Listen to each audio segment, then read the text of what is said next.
hello and hello. Are you okay? Hello and welcome back. It is Golf is Ruining My Life with me, Tom Price, and him. Me, Tom Green. Welcome back to another episode of your favourite golf podcast. As always, just a couple of average golfers, just a couple of average chats. I enjoyed the bit when I've got a better one. Go on. Just a couple of average golfers, Yeah. just a couple of average chaps, just a couple of average chats. Oh, that's great. What do you reckon about that? Average chaps, average chat. Average chat sounds like it's a rubbish show.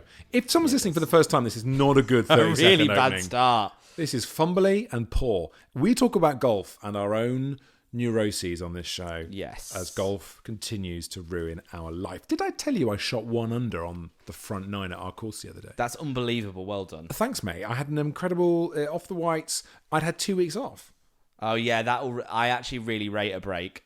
I take a break. I mean, there's not enough pros saying that. How many pros, right, when you turn up for your lesson, should just stop for a couple of weeks? Hey, just have it.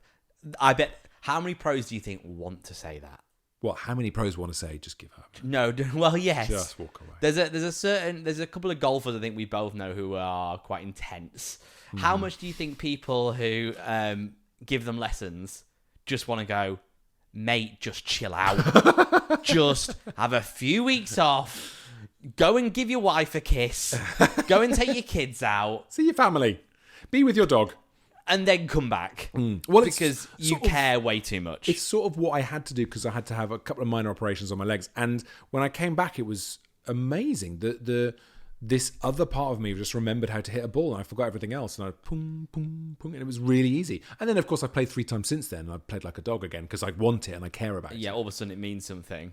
This is the problem. There's nothing better, I think, than when you go and play golf after a break and then you stand on the tee. And I've had this quite a lot recently because I'm not playing as much as I used to. When you get to stand on the tee and go, I've got no expectations. Yeah. This means nothing. Yeah. Because you're on fire. You're on fire when you're like that. Those days when you turn up and it's the 3rd time you've played that week and you haven't put a score in, but you've had some good runs, like that back 9 the other day, you shot, 7 pars in a row. Those days where you turn up with that in the back of your mind, this week I'm putting scores in. Then you double bogey the first, then you triple bogey the second, and that is, it's the feeling of the time that I've poured into this. This is the thing about golf, fundamentally.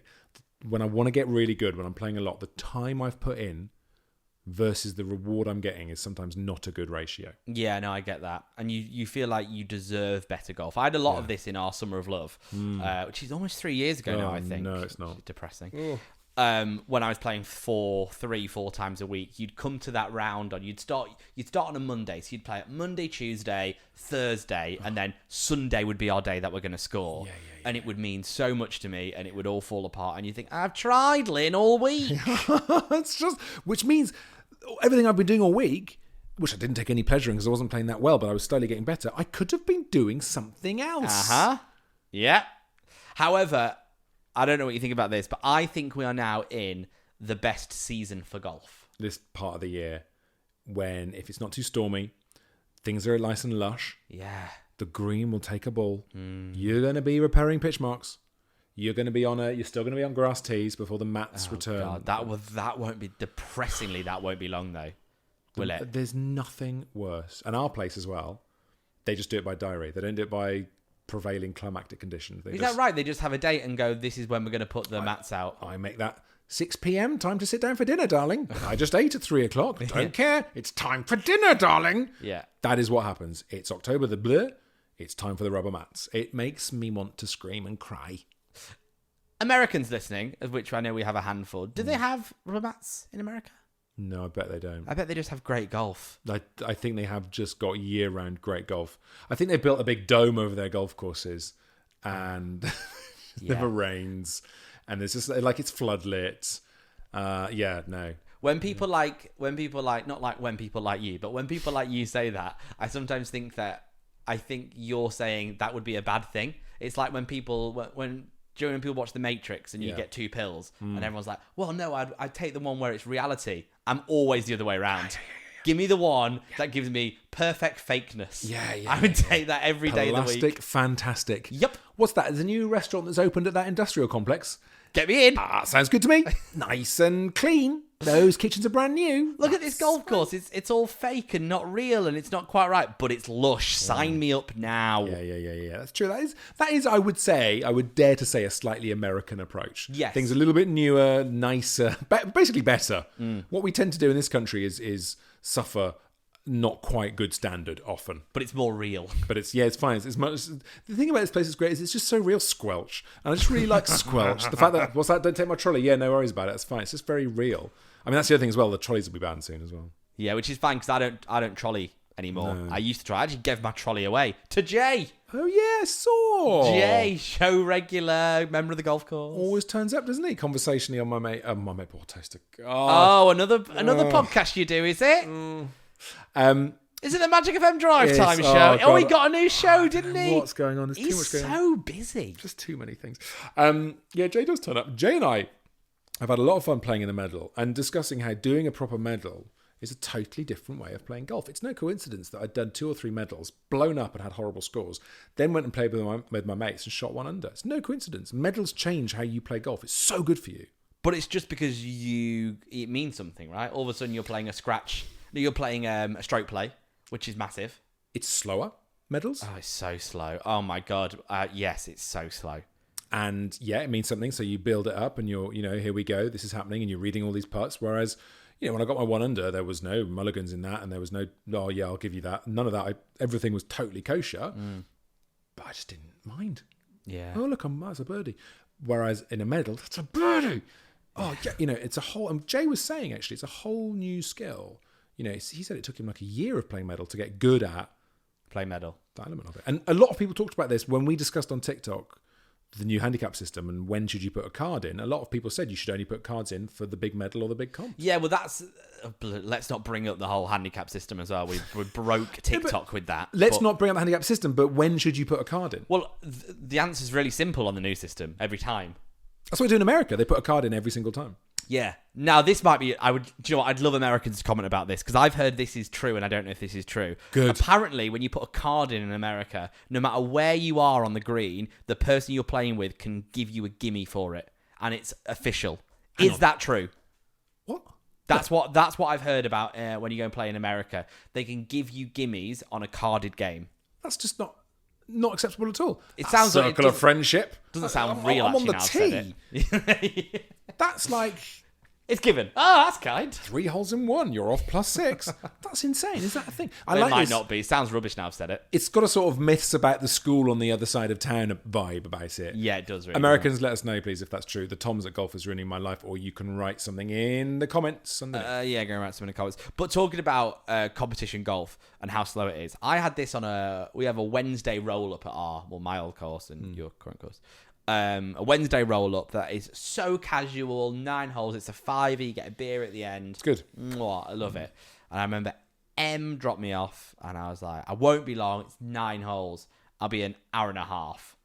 2 hours 20 later, people were slow on that. Terrible. They took it very serious. The pace of play issue is absolutely huge still. If I'm in a 4-ball and it's part of a comp day or a corporate day, the pace of play just kills me. I can't bear it. All my best scores have been when there's 2 or 3 of us playing and not bombing round, but in a rhythm.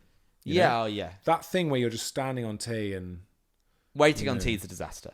Thinking I could be doing something else. It's a horrible feeling. And also, the worst thing about the pace of play thing is when you hit a bad shot and it's going to be 10 minutes till you get to right that wrong, or 15 minutes, 20 minutes sometimes until you get to hit another shot. You know what I mean? So you hit a bad shot and you're like, the shoulder, I've got to come... I've got to wait 20 minutes to do that again. How often are you suffering slow play? I don't know if I suffer it as much as... No, not that often. It's fine. I'm often in 3 balls, so that's okay. I think doing the comps, maybe, that can be bad on a Saturday. Yeah. But often people in buggies in front of you let you through, so that's fine. Yeah. See previous episode of God. Golf is Ruining My Life. Hold him. Hashtag the incident. Actually, the episode is called The Incident if you want to go back and listen to it. Absolutely love that. So yeah, no, it's not too bad. But then the other day I was in a 4-ball day before yesterday with a couple of mates, and I started really well. I parred the first 4, which at Muswell Hill is quite a big deal. Yeah, that's really good. Yeah. And then we all just got really slow, and I went mad. What's the slowest you've ever had? Is there a 1 round that sticks out to you? Oh yeah, there was a comp in the rain in Kent, And it was like 5 hours, I think, and people were walking in, and it was Yeah. awful. Also, when John Robbins and your friend John Robbins, Quite and literally your friend of mine. played the Shire. We had a great time there. Yeah. Great course, but we got stuck behind a whole load of people, and it was literally 5 hours, just me and him doing that a lot. Yeah. My round at Birkdale will never, ever, ever leave my mind in terms of slow play. Do you remember my round at Birkdale? How long was it? I didn't remember the length of the round being the problem. So this would have been last summer, I guess. Oh gosh.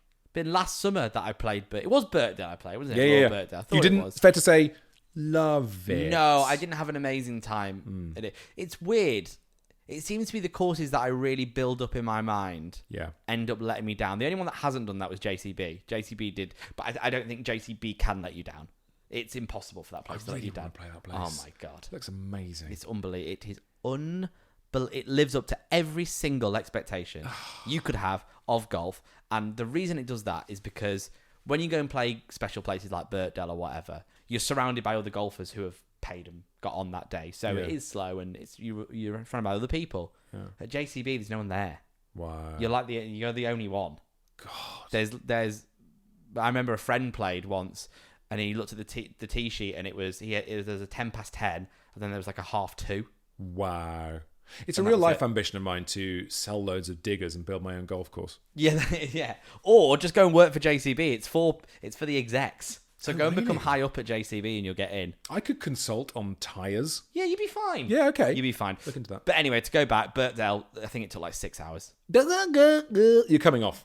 Yeah. You're coming off when that happens. Yeah, Could you have or not? Was it not? Remember, it was that I got invited to play there, and there was like a junior comp on, and we were in a 4-ball, of which 3 of us didn't know each other, and some of us played off 10, some of us played off 25. Oh my god. And it was really slow. And the guy who was a member there didn't want to look silly, so every 2-ball that came behind us, we let them through. We must have let 6 through on the first 9. No. Yeah, 6 yeah, through on yeah, the first yeah. night. Yeah. Oh, that's not. No, why? Yeah.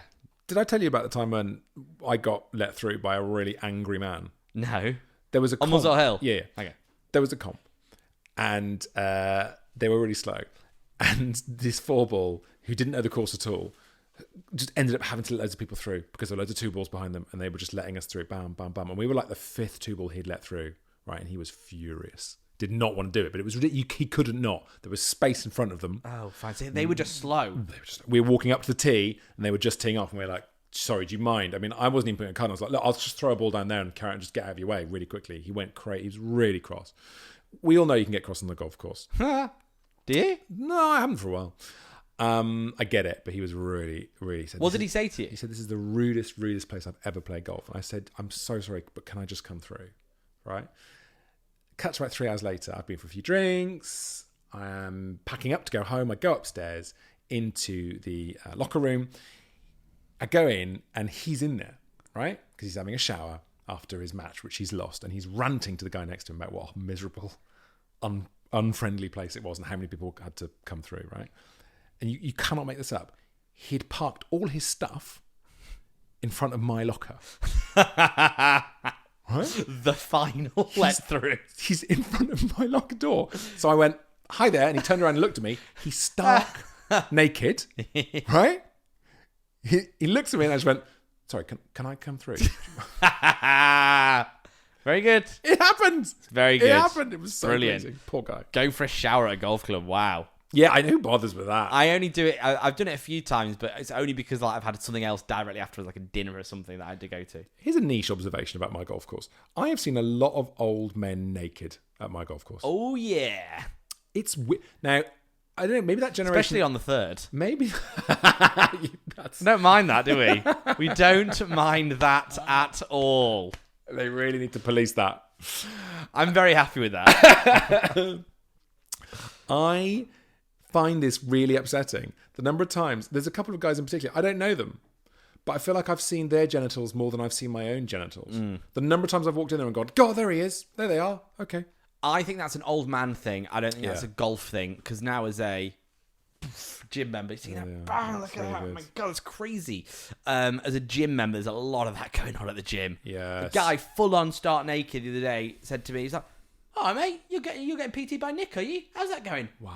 Like, fully. Did you just go, penis? Yeah, there's your balls. Yeah, it was weird. I didn't like it. I think it's an old man thing more than a golf thing. Yeah. I've got a question that I wanted to ask you as well on this episode. Well, can we take a moment and sell some products? Got to sell something. Come on, here's some products. Welcome back to Golf is Ruining My Life. Tom Green's got a question. So we touched on it briefly earlier about JCB. What's on your golf bucket list?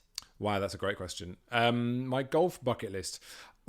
So physically, in terms of places, I want to go and play loads of courses, of course, right? And gosh, there's just loads, right? I want to go into the West Country and play Trevose. I haven't played it for years. Thurleston. God, there's loads down there that are incredible. But my bucket list is more about my game than places. Okay. So my bucket list is to get to scratch, is to hit some scratch rounds, maybe even under par. I want to get good enough to play in some good comps, some good scratch comps with the team at the course as well. This is all quite boring. And then also the big one, and this requires not me to be good at golf, but me to be better at being a celebrity, which is to do the pro-ams, right? Sure, be a better celebrity. Be a better celebrity. That's how I want to improve my golf. I know this. I don't want to name drop, but Ronan Keating, he's a close personal colleague of mine, and he goes and does a lot of that stuff because he's super, super famous and he's super good at golf. And it sounds like it's incredible. I had a long conversation with Tom, the lead singer off of Keane, about doing the Dunhill. And I think I would that would be as happy as I could be as a human to do the Dunhill. Any of them, the BMW would be amazing. Yeah. The Dunhill would be amazing. Yeah. The Scottish Open would be amazing. Well, there must be a Welsh Open. Is there? Yeah. That is at Celtic Manor. Yeah. Is it? Yeah. That is at Celtic Manor. Yeah. Is it? Yeah. Yeah, I'd love to play in any of them. So this is the difference between me and you, is a lot of yours is more game-based. Yeah. Whereas... It's also, can I say, quite revelatory for me. Because I'm like sitting here going, one of the things I need to do is calm down. We always talk about that. And I'm like, if I'm going to do that, I really need to act on that and start doing that next time I play and properly... That's on my bucket list. That's really achievable for me to get better. I need to change my mentality of my golf and zen out more. And that's something I can actually do. So that's quite a useful thought process. To shoot par. To shoot par, which I can do. I'm a good enough golfer to do it. Yeah. But I need to make my brain believe I'm a good enough golfer to do it. The difficulty you're going to have shooting par is, I imagine, what Bryson DeChambeau spoke about. Have I spoke about him playing off the red tees on this podcast? Oh, yeah. That's interesting. Give us the nutshell again for that. So I wrote about this in an article, actually. Oh, maybe you haven't spoken about it and I've read the article. No, you haven't, because the article's not gone online yet. By the time this podcast goes online, I wrote a really interesting article for a broadcaster called The Cut Stuff. Yeah. Who are an online broadcaster and an online magazine. And I wrote something about what it takes to play for England golf. Yeah. Which is really fascinating, really interesting. But in that, I spoke about Bryson DeChambeau's off the red tees thing he did as a junior golfer, which was he played a lot of golf from the forward tees. So he knew what it felt like to be 7 under coming down the 17th. So when you were standing there and it actually are 7 under, you've played off the whites, you're not like, I've never been here. Yeah. Which is how he ended up shooting, I think, a 58 or a 56. That's really interesting because when I shot 1 under the other day, I didn't know I was level par on going down 9. Did you not? Because I'd sort of written the scores down. I genuinely had forgotten. And then I got a birdie and John, who I was playing with, went, "You're 1 under." And I was like, oh my God, I'm 1 under. You have to put yourself in that state of mind. Because think of the pressure. You're standing on 18 at Muswell Hill and you're all scratch. It's all scratch.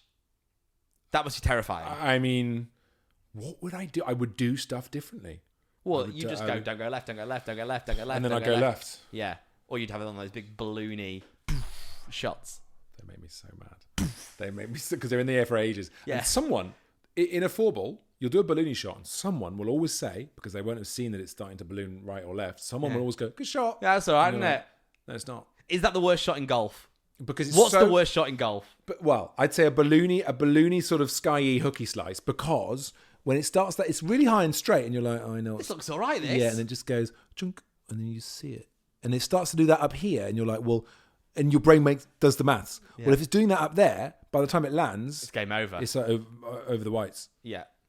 And then does it. I love old golfers that have that shot and can't not have that shot, so they just play it. I know loads of old golfers who like start the ball over here. And just go, well, I'll just start it over there. And you want to say, why are you aiming over there? Oh, okay. Oh, because you do the big thing. I don't think that's the worst shot in golf, though. Go on. I think the worst shot in golf is a snap hook. Yeah. I've had them both actually in my golfing career. I've had big sort of snap hooks for ages, but they came after I managed to get rid of my, what would you even call the shot which sort of goes up the left and ends up big right? A high slice. Yeah, it's a massive slice. Just a big slice. It's what most right-handed golfers bad shot. I had a slice and then I got rid of it, but then my bad shot was a duck hook, and I think a duck hook is worse. Well, I've got a deep psychological hatred of that shot, and there's something to do with the technique of hitting that shot that makes you more tend to be angry afterwards. Which shot? The hooky kind of left thing. Oh, yeah. I'm a professor in this, right? Because what's happening when you're doing that hook, you're keen and you're stressed and you haven't gone all the way back and you're like, get it, and you're getting onto it too quickly. So you're already stressed before you even make contact with the ball. So the hook element is a confirmation of the fact that you're a dickhead here and you're a dickhead all the way through. And then it's a sort of self-defeating vicious cycle. But when you break out of that and go, I'm just going to wait. I'm going to stare at this ball until that club comes into view. Yeah. Who knows when that's going to happen? Oh, there it is. High club. Whatever. See you in a bit, ball. You're going to be straight in the middle. And sure enough, it's straight. So it's the anger. This is weird, but the anger of those left shots almost starts, is seeded, is rooted before you've even hit the ball. That is, I actually think, the most fascinating and most insightful thing you've ever said. Because I actually completely agree with you. The big slice comes from me being slightly lazy and slightly out of practice, and also just going for it a bit too much. Just like I can slice on the first quite a lot. Yes, because I'm out of practice and I swing at it and whatever, and then I can duck hook 2, 3, 4 because I'm trying to not do the thing I did on the first, and then by 6 or 7 you're getting it down the middle. But it's those thoughts are 100% right. It's so funny that you're already going, oh, screw you. Can we take a look at some of the scores? Because loads of you have been adding us on MyEG. If you're not on MyEG, it's the England Golf app. It's really good. You can find me at Tom Price. I'm at Muswell Hill. That's my home course. Hello to who have I recently picked up? Jonathan Dakic. I hope I pronounced your surname properly. Ian Frost Marchant, actually we did Ian a while ago, didn't we? Lewis McKenna, Ben Morton added me quite recently. Hello, and we can have a look at some cards if you want to, mate. Oh, here you go. Do you want me to say hello? I think we've probably all got the same people. Jonathan Dackey, we mentioned him. Yeah. Josh Williams, James Whitting, Aaron Bond, and Ian Frost Merchant. Let's do that one. Let's go to Ian's. Ian, here he is. Ian Frost Marchant plays off 22.9. He last played on Friday, September the 8th. Home club, the Brizzle. The Brizzle. And he shot 93. 93, okay.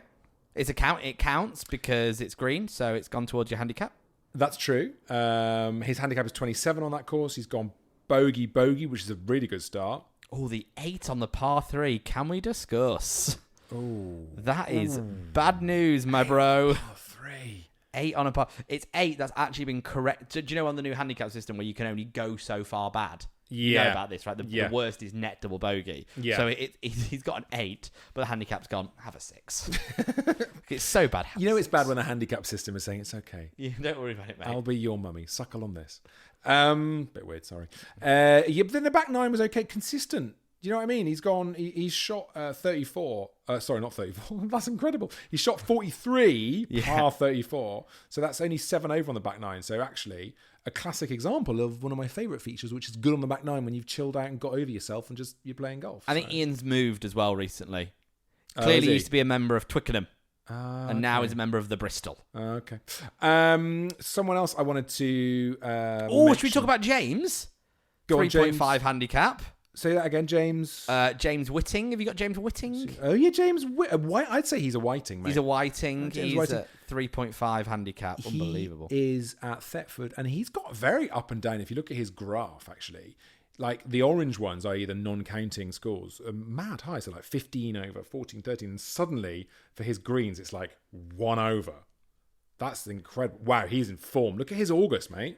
He's disappeared for me, so I can't actually see him anymore. So, let me tell you. So you talk me through him. James Whiting, right, has played in August. He's played on the 26th, the 27th, and the 29th. So 3 times, Saturday, Sunday, and then the Tuesday. Yes. And he shot 77, 79, 75, all counting. So, and that last one, 75, that's a score difference of 1.5. Let's have a look at that card. That is he started with a birdie on the par 3 at Thetford. He's 1 under. Then he's bogeyed the third. Then he's parred all the way through. Oh my God, James. Birdied the par 4 ninth. So he's 1 under par. Well done. Going into the back 9. Then, I mean, that's when I'd have the wobble. That's when I'd basically become human jelly. Then he's gone par, bogey, birdie. So again, he's still 1 under. Ah, look at the double bogey on 16. Oh my God, James.